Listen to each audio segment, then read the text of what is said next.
Selamat siang, saudara-saudara. Selamat siang, Pater John. Dalam sesi ketiga ini kita akan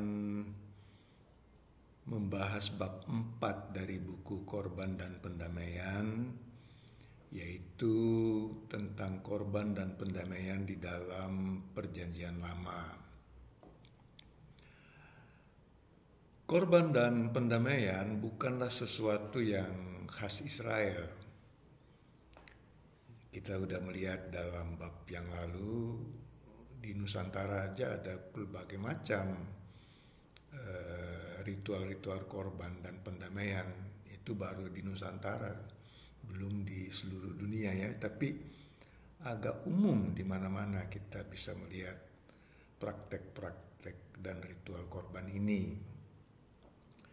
Jadi begitu juga dengan Israel, sebagaimana dengan tetangga-tetangganya, ya Israel menghayati hubungan dengan yang ilahi melalui wujud korban.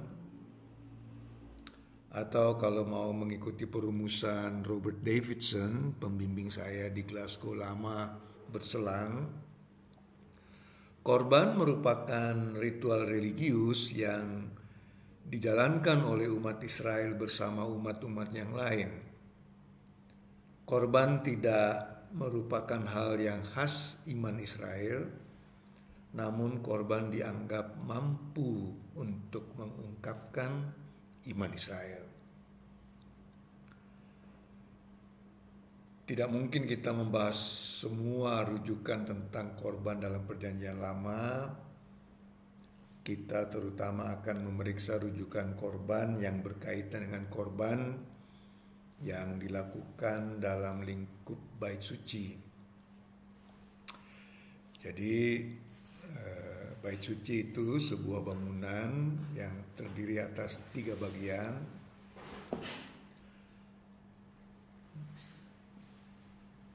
Ulam, hekal, dan debir. Ulam itu bagian depan, hekal di tengah, tetapi kemudian ini menjadi mewakili seluruh bangunan Bait Suci. Hekal artinya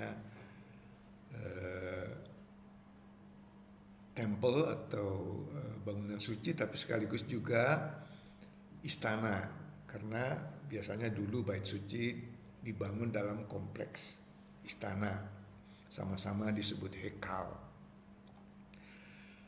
Nah, bagian yang paling dalam disebut debir, dan di situ disimpan tabut perjanjian, dan tidak ada yang masuk ke sana kecuali sekali setahun imam besar masuk ke situ. Jadi ruang misterius gitu ya.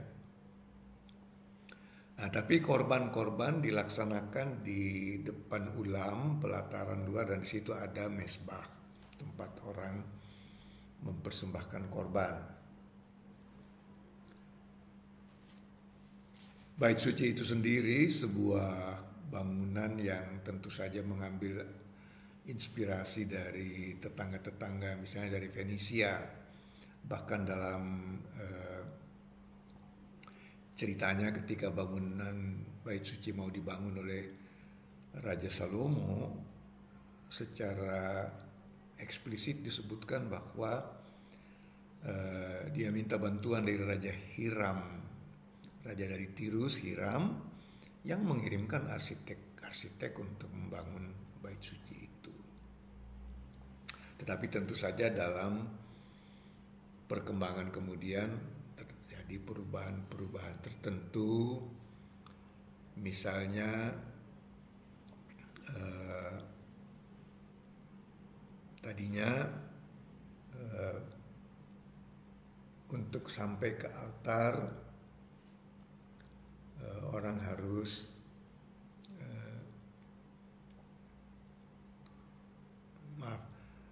untuk sampai ke altar belum ada tangga, jadi ya tidak ada masalah. Tetapi kemudian orang membuat tangga supaya altar ada di sebuah ketinggian, dan itu jadi masalah karena warga yang di bawah bisa melihat ke arah imam-imam yang lagi mempersembahkan korban, dan karena untuk mencegah jangan sampai orang berpikir macam-macam, lalu ada amanah di dalam Keluaran 28 ayat 42 supaya para imam itu kalau sedang melaksanakan tugas mempersembahkan korban agar memakai celana, ya. Jadi harus bercelana kalau berdinas, di balik jubah mereka, dan di Imamat 6 ayat 10 dikatakan imam harus mengenakan celana lenan untuk menutupi auratnya. Ya, saya hanya mau mengatakan ada perkembangan tertentu yang terjadi yang menyebabkan ada muncul aturan-aturan baru yang untuk mencegah kemungkinan-kemungkinan orang berpikir yang enggak gitu ya. Nah, ada korban-korban yang memang dipersembahkan tiap hari, yaitu di kitab Bilangan 28-29 itu disebutkan, dan namanya adalah tamid. Sudah saya sebutkan juga ada sebagai salah satu contoh tentang makna korban di bagian-bagian sebelumnya di sesi 1 itu ya. Jadi ada korban tetap yang harus dipersembahkan, dan dalam kitab Bilangan 28 ayat 2 korban tetap ini disebutkan sebagai santapan yang baunya menyenangkan bagi Tuhan. Nah, ada pakar agama Israel kuno yaitu Menahem Haran. Dia mengatakan ini ungkapan itu merupakan terminologi rutin yang sebetulnya sudah bagaikan fosil yang diwarisi dari ritual-ritual kafir ya, yang diambil alih tapi tidak dikoreksi katanya. Jadi istilah santapan tetap dipakai, kemudian istilah meja makan Tuhan, meja Tuhan itu juga tetap dipakai malah di kitab nabi-nabi, misalnya di kitab Yehezkiel dan di kitab Maleakhi. Tapi kita perlu agak mempertimbangkan pandangan dari Haran ini, karena kelihatannya dia menganut sebuah pemahaman tentang Tuhan yang nampaknya tidak dianut oleh orang-orang di Israel kuno. Jadi dia berpendapat Tuhan kan maha kuasa, tidak perlu makanan. Jadi ini ngapain ya? Anggaplah itu peninggalan dari masa lampau yang oleh orang Israel sendiri tidak diikuti lagi. Tetapi saya kira Haran di sini kurang menghargai ungkapan-ungkapan yang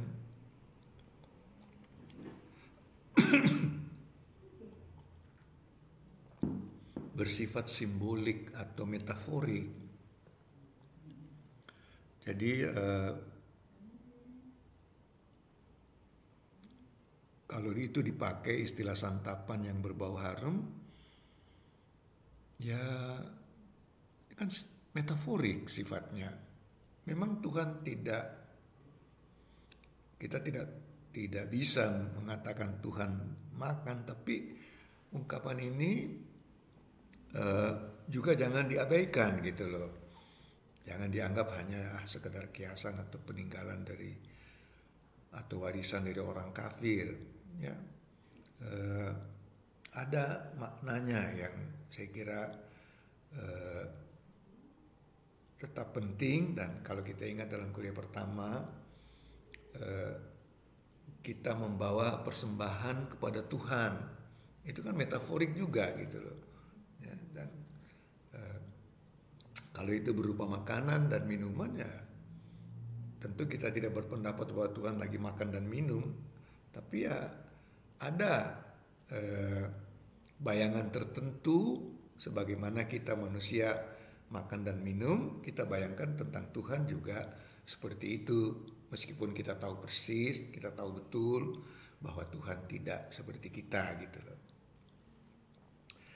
Dan sudah saya kemukakan juga bahwa tamid menjadi penjamin kekudusan ya toh, antara Tuhan dan manusia. Tuhan berkenan diam di antara manusia oleh karena manusia memberikan persembahan yang tetap kepadanya setiap hari. Nah, sebelum masuk ke deskripsi tentang korban-korban yang lain, saya kira saya perlu mengungkapkan sedikit tentang makna ritual menurut pakar-pakar antropologi sosial. Satu saja yang saya sebut dari seseorang yang sangat terkenal, yaitu Catherine Bell. Menurut dia, setiap tindakan-tindakan rutin dapat menjadi ritual. Namun ada ciri-ciri tetapnya, yaitu formalitas, tradisi, keberagaman yang tertib. Jadi maksudnya boleh saja ada variasi-variasi, tapi ini semuanya juga tidak kacau gitu. Ada berlangsung dalam suatu ketertiban yang jelas gitu. Ada aturan, ada simbolisme sakral, dan ada pementasan. Ada semacam unsur dramanya gitu. Jadi jika ada bagian-bagian yang tetap dalam ibadah di gereja misalnya, maka itu ritual. Meskipun biasanya dalam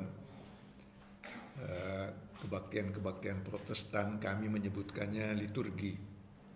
Agak alergi kami dengan istilah ritual, karena ritual dimaknai negatif. Liturgi sih tidak, tapi menurut saya ya kita lihat ritual dari segi ilmunya lah, dari segi antropologi sosialnya. Dan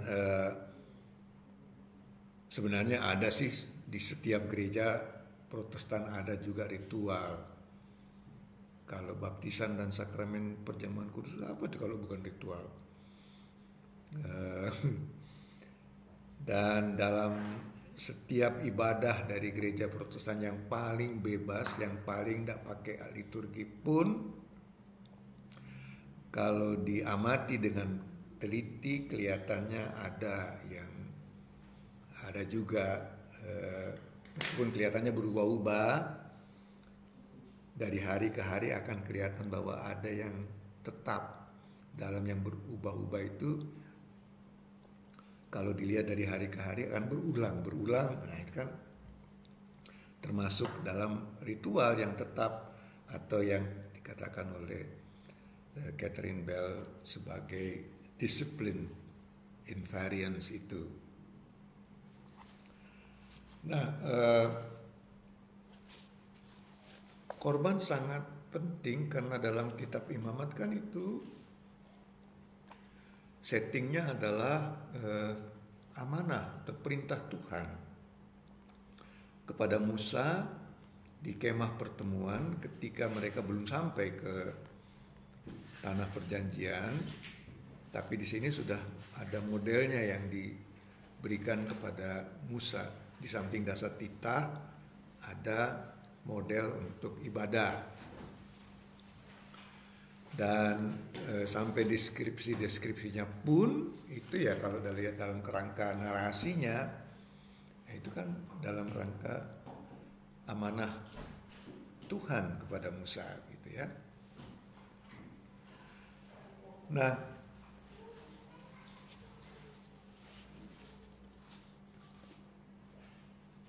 Jenis-jenis korban yang pertama itu korban bakaran, bahasa Ibraninya olah.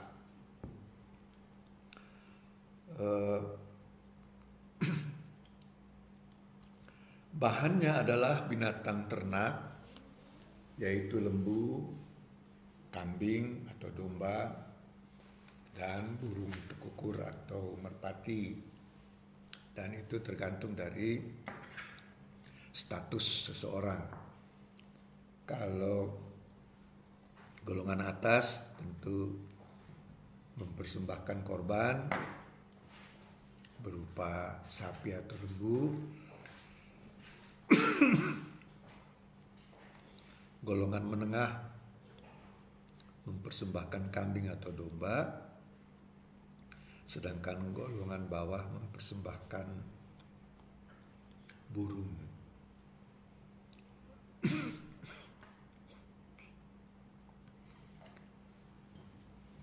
Kalau Anda lihat di Injil Lukas,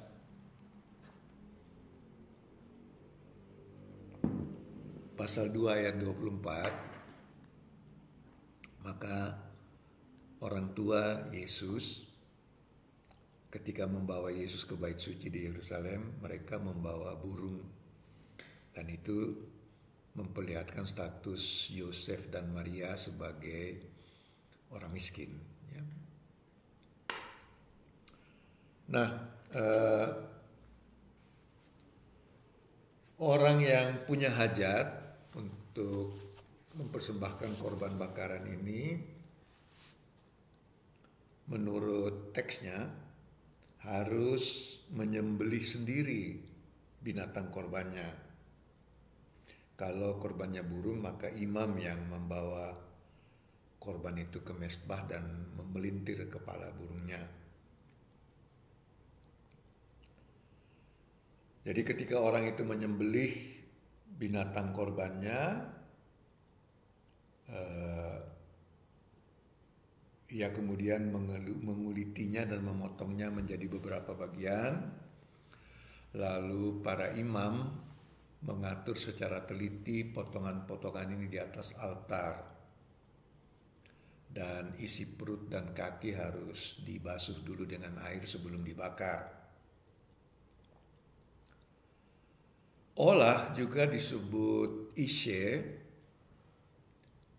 yang oleh TBLI disebut korban api-apian. Dan istilah ini mewakili secara keseluruhan korban, karena korban kan umumnya dibakar ya, dibakar, dipersembahkan kepada Tuhan melalui dibakar gitu.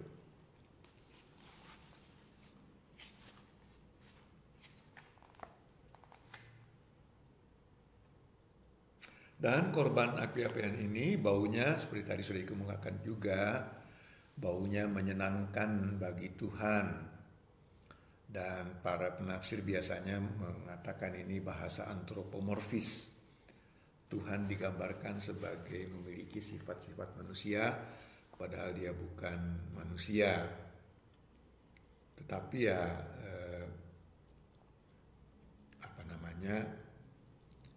jangan-jangan kita sekarang ini yang memahami Tuhan secara sangat abstrak,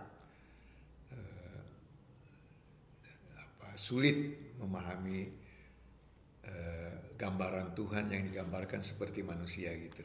Tapi mungkin orang di Israel kuno malah agak biasa dengan gambaran seperti itu. Nah, korban yang kedua adalah korban sajian atau sesajen atau sajenan dalam bahasa Jawa. Ini merupakan korban yang non daging, jadi berasal dari tanaman, dari tumbuhan yang menghasilkan tepung dan minyak. Bahasa Inggrisnya itu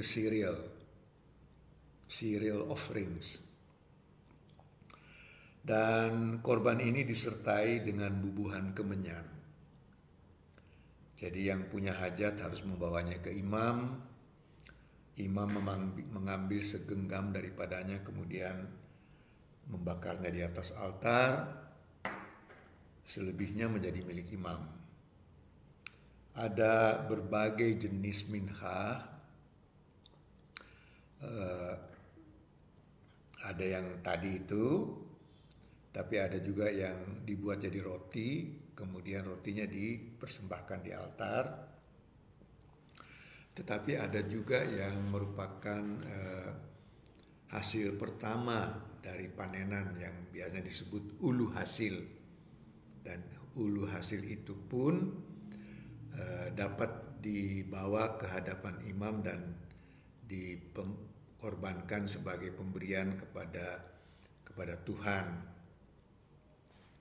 Nah, kalau persembahannya roti, maka roti itu harus roti yang tidak beragi. Roti dan madu terlarang untuk dikorbankan, tetapi garam wajib. Mengapa ragi dan madu terlarang tidak terlalu jelas. Bisa jadi ragi berfermentasi dan berarti ada kemungkinan pembusukan. Bisa juga bahwa madu dan ragi dianggap sebagai agen kehidupan mirip seperti darah dan mani, ya, dan karena itu nggak boleh. Lalu ada yang disebut roti sajian, yaitu 12 roti yang selalu disediakan di bait suci. Apakah ini termasuk minhah atau bukan, memang agak repot itu. Tetapi katakanlah itu bukan korban, namun tetap sakral, dan karena itu selalu disediakan di hadapan Tuhan. Jadi bukan roti sembarangan, tetapi tidak untuk dikorbankan, gitu ya. Lalu ada jenis korban yang ketiga yang disebut korban persekutuan atau kesejahteraan. Bahasa Ibraninya zebah shelamim. Kadang-kadang seluruh korban diwakili oleh kata zebah, tapi ini zebah shelamim. Dan upacara ini dilaksanakan dengan gembira, mirip seperti selamatan atau kendurian di Jawa. Dan yang dikorbankan ini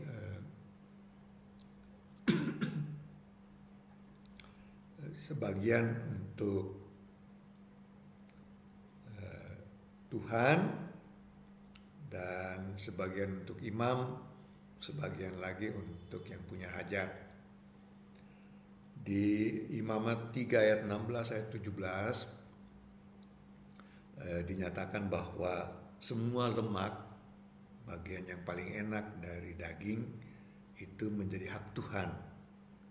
Jadi orang Israel tidak boleh makan lemak dan juga tidak boleh makan darah, karena darah dianggap mengandung nyawa, gitu ya. Imam menerima bagian dada, lalu yang lain-lain boleh dimakan bersama.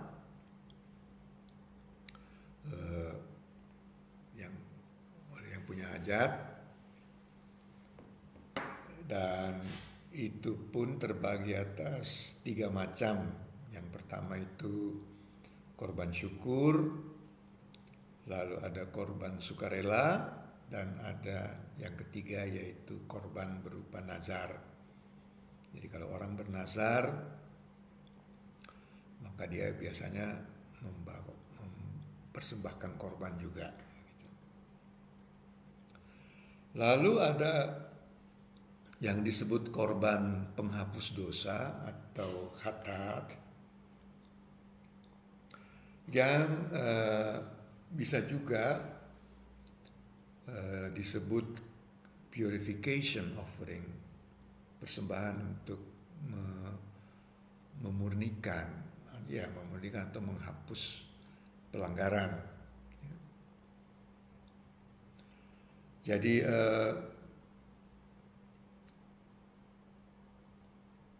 katat berhubungan dengan pelanggaran atau dosa-dosa yang tidak disengaja. Dan yang dimaksud dengan tidak disengaja ini hanya dapat diketahui dengan mendalami konteksnya. Ya, jadi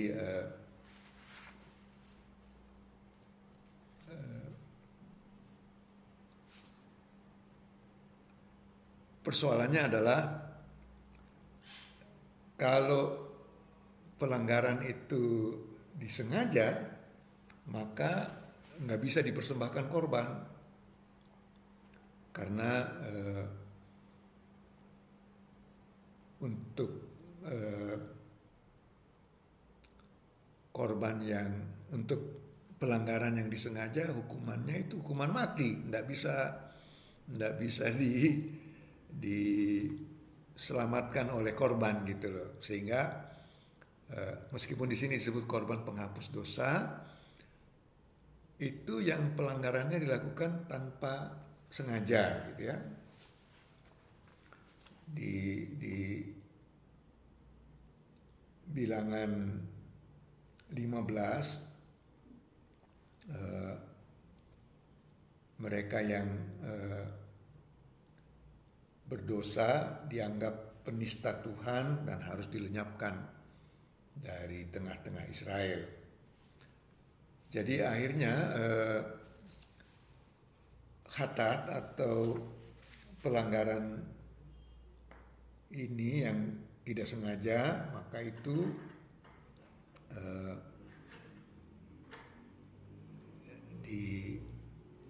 dilaksanakan, dan tentu setelah imam memutuskan bahwa ini pelanggaran tidak sengaja.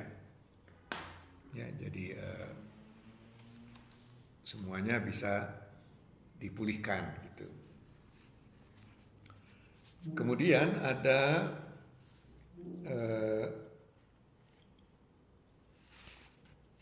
korban penghapus salah yang disebut asyam. Nah, kita yang pusing karena apa bedanya sih korban penghapus dosa dengan korban penghapus salah. TB-BIS, terjemahan bahasa Indonesia sehari-hari, malah menggunakan istilah korban ganti rugi gitu ya. Tapi dua-duanya meliputi pelanggaran berupa dosa yang tidak disengaja. Kadang-kadang kalau kita membaca rincian pelanggaran-pelanggaran yang dilakukan baik di khatat maupun di asyam, ada kok yang masa tidak sengaja, kelihatannya sengaja. Tapi begitulah dalam hukum-hukum Israel kuno maupun dalam macam-macam hukum, saya kira selalu ada celah-celah yang bisa dicari untuk membuat orang yang tadinya terancam hukuman berat ternyata bisa juga luput dari hukuman berat itu. Dia tetap dihukum, tetapi hukumannya tidak seberat seperti yang dibayangkan semula, karena ada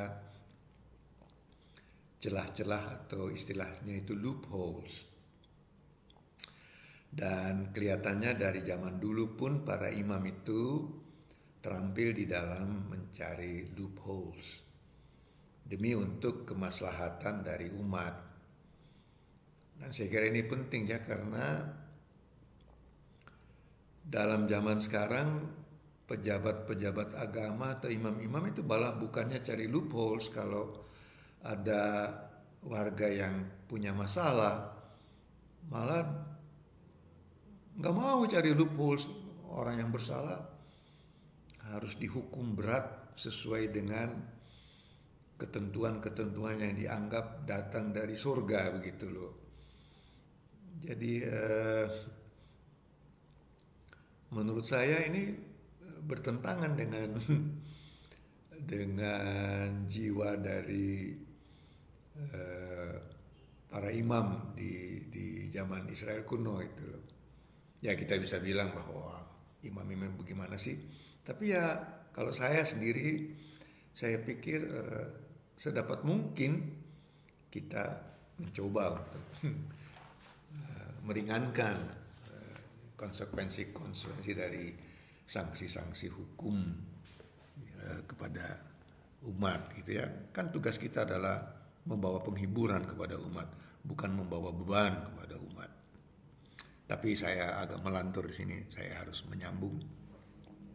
Nah, korban asyam itu jadi untuk pertama kali di sini korban asyam itu juga di samping menyediakan binatangnya, pelanggar masih harus menambah 1/5 dari jumlah nilai uang dari binatangnya, yaitu sebesar 20%, dan 20% ini dalam bentuk uang. Jadi di sini untuk pertama kali kita mendengar uang disebut yang diberikan kepada imam. Jadi sebenarnya budaya pemberian amplop kepada pejabat agama, kepada pendeta kalau selesai melaksanakan ibadah dan itu memiliki sejarah yang panjang yang bisa diusut dari ibadah bait suci. Nah,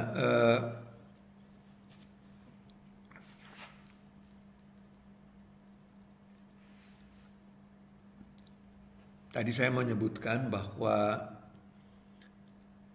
orang sulit membedakan antara khatat, korban penghapus dosa, dan asyam, korban penghapus salah. Menurut seorang pakar perjanjian lama, Roland de Vaux, sangat terkenal, itu disebabkan karena ketika penulis-penulis perjanjian lama, para editor itu mengumpulkan data-data mengenai korban yang mereka warisi dari zaman lalu, memang sudah tidak jelas, tidak persis jelas lagi perbedaan antara khatat dan asyam.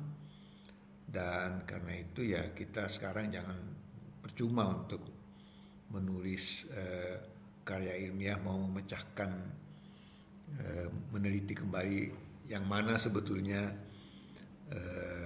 khatat dan yang mana sebetulnya asyam. Saya pikir ya dua-duanya kita lihat. Yang penting adalah apa fungsinya bagi umat, dan seberapa bisa kalau masih relevan juga untuk sekarang maknanya, ya kita lihat maknanya gitu ya.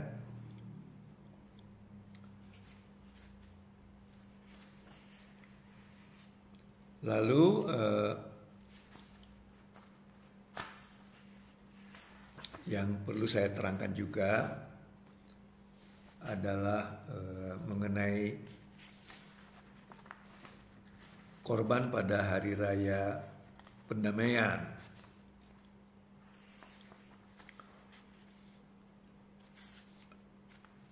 Jadi dalam Imamat 16 dikemukakan ada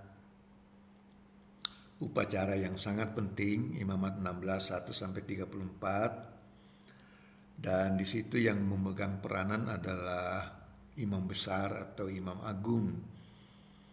Dan dalam hari raya pendamaian atau pada Yom Kippur itu dia masuk ke Debir, ke ruang Maha Kudus,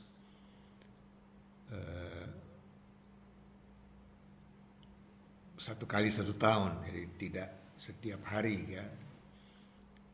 Dan sebelum itu memang dia harus membakar dupa, jadi ada juga korban dupa di dalam ritual bait suci. Korban dupa ini juga bervariasi macam-macam, dan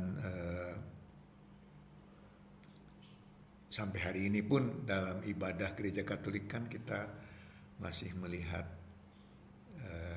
dupa dibakar sebagai simbol kekudusan dari Tuhan yang hadir di tengah-tengah umat, atau sebagai simbol pembersih dari berbagai macam komponen ibadah gitu ya. Nah, termasuk membersihkan altar. Ini dari Perjanjian Lama sudah seperti itu. Di gereja Protestan tidak ada dupa, dan orang agak anti dupa. Jadi ceritanya ketika para misionaris datang, mereka melihat pertama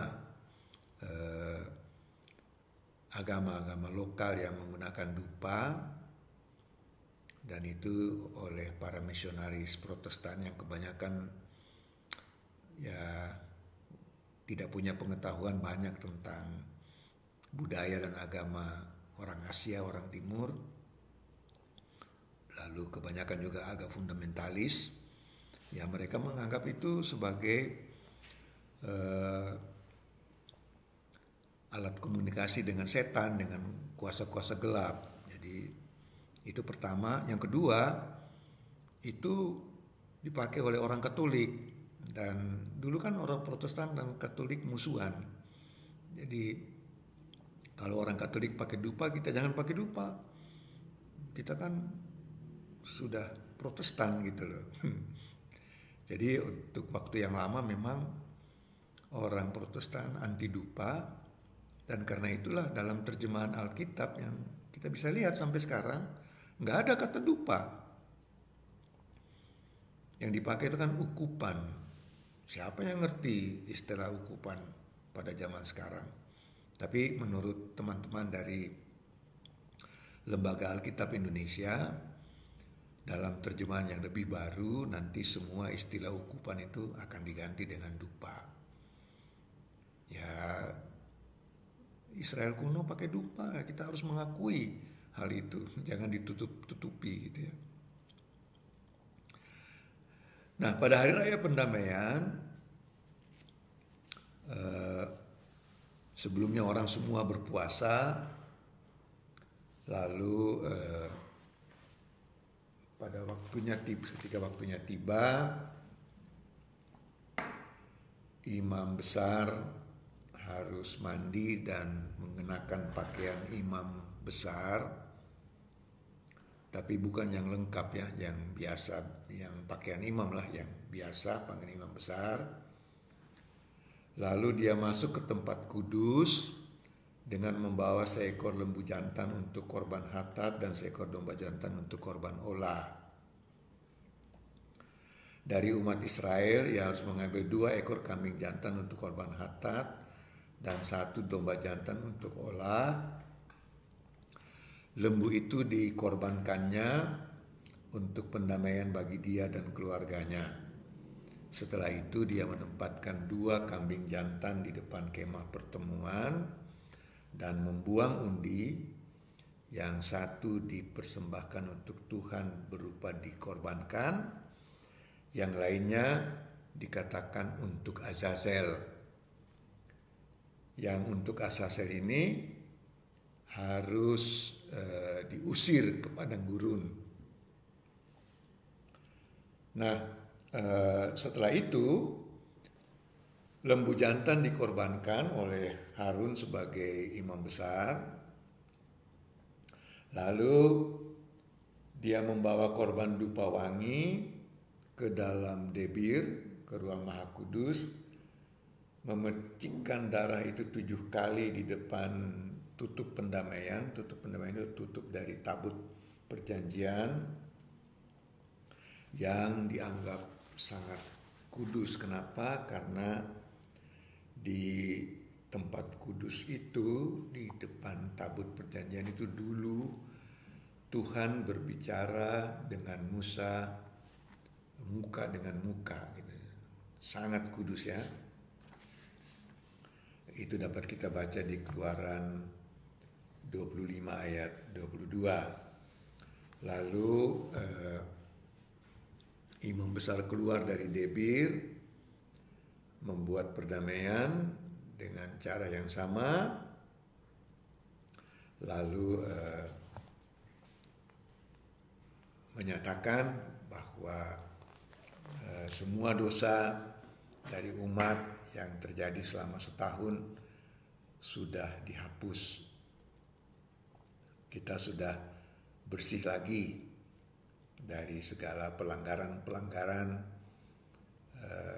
yang telah kita lakukan di hadapan Tuhan. Nah, apa artinya Azazel? Ya, tidak dijelaskan, maka terjemahan Yunani Septuaginta memahaminya sebagai kambing pendamaian atau kambing tumbal atau kambing hitam. Vulgata juga demikian ya, menerjemahkannya, memahaminya sebagai Caper Emissarius, kambing yang diusir, diutus pergi ya. Jadi mereka melihat makna Azazel itu dari etimologinya, yaitu ez, kambing, dan azal, disuruh pergi. Lalu dari kedua pemahaman ini muncul istilah dalam bahasa Inggris scapegoat, yang berasal dari ungkapan scapegoat. Nah, dalam bahasa Indonesia seperti sudah kemukakan disebut kambing hitam, tapi kambingnya nggak hitam loh, bukan warnanya bukan hitam, tapi kambing hitam istilahnya untuk kambing yang ditimpakan dosa itu ya, dan disuruh pergi. Dari situ muncul istilah pengkambing hitaman itu yang sudah kita bahas sebelumnya.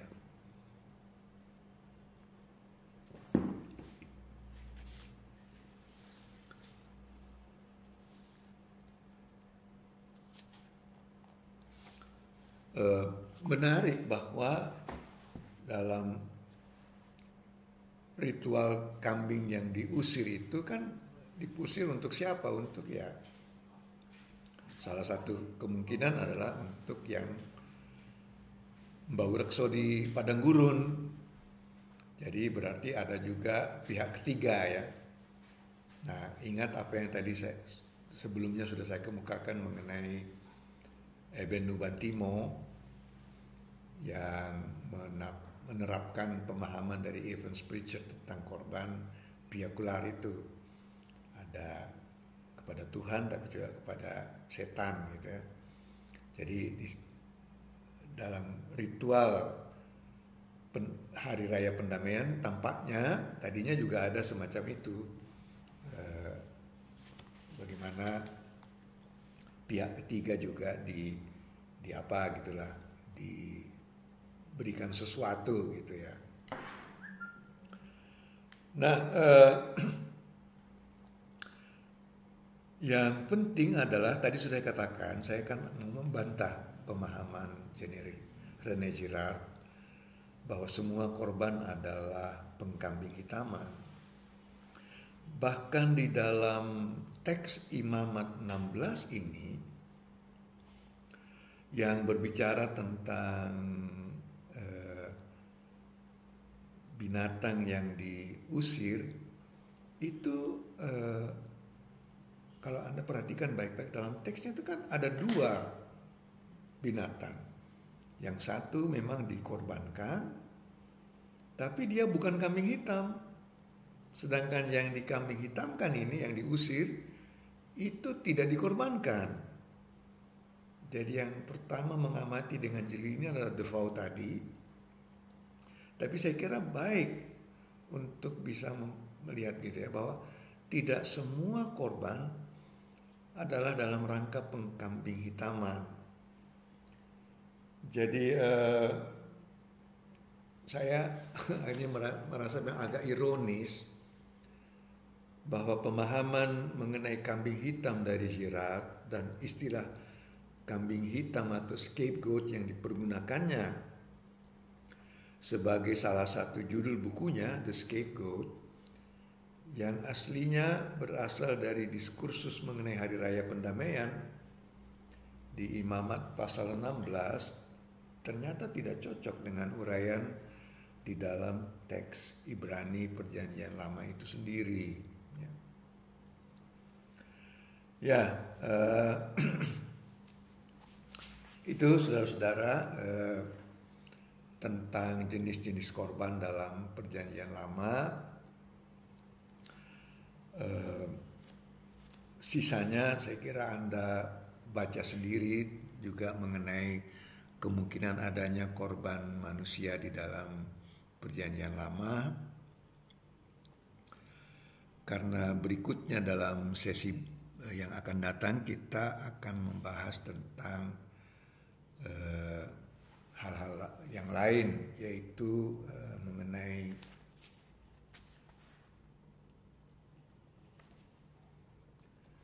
spiritualisasi korban dan pola korban dalam perjanjian baru. Kemudian kita masuk dalam pendamaian dalam tulisan-tulisan teologis pasca Alkitab. Jadi maaf saya tidak sempat bicara tentang kemungkinan adanya korban manusia dalam Perjanjian Lama, juga mengenai autokritik terhadap ibadah korban di Perjanjian Lama yang penting, dan dari situ kita bisa mengusut mengapa ibadah Protestan begini dan ibadah Katolik begini, juga bisa dilihat dari situ. Tapi ya itu Anda baca sendiri, dan kalau ada pertanyaan-pertanyaan berkaitan dengan itu bisa kita bicarakan dalam bagian diskusi.